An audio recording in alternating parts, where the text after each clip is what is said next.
আউযুবিল্লাহি মিনাশ শাইতানির রাজিম বিসমিল্লাহির রহমানির রহিম। যেরকম আল্লাহ হযরত কয়ে গেছে আল্লাহ আল্লাহ ইমাল্লাহ মাবাতাল্লাহু রাজা করলা, যারা নবীজিকে ভালোবাসে তারাই হলো ইমানদার, যারা নবীজিকে ভালোবাসে না তারা ইমানদার না।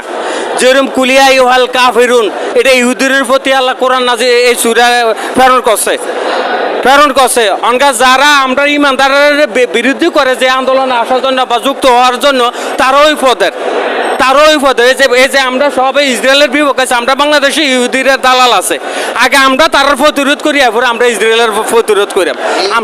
আগে আমরা নিজের দেশের স্বীকার করি যে তো ইহুদি দালাল আছে, দাড়িওয়ালা আছে, পাগড়িওয়ালা আছে, ইহুদি দালাল, হিন্দুদের দালাল। যেরকম মনে করেন সবাই ইসরায়েল কয়ে সিলেতেছে, সবাই ইসরায়েল কয়ে সিলেতেছে, কিন্তু আমাদের পাশের রাষ্ট্র ইন্ডিয়া তো বাপু দুজনে তৎকাল আগুন দিয়ে জ্বালানি পোড়ানো হয়েছে। ইন্ডিয়ার জন্য সবাই প্রতিরোধ করলেন, ইন্ডিয়ার জন্য সবাই প্রতিরোধ করেন। সবাই বাংলাদেশের সবার কাছে একটা আবেদন, এই বাংলাদেশের যে ইহুদি দালাল আছে আগে ইহুদি দালালরে হটান, দেশ সারা করেন, তো সব কিছু ঠিক হয়ে যাবো। বিসমিল্লাহির রহমানির রহিম। আসসালামু আলাইকুম।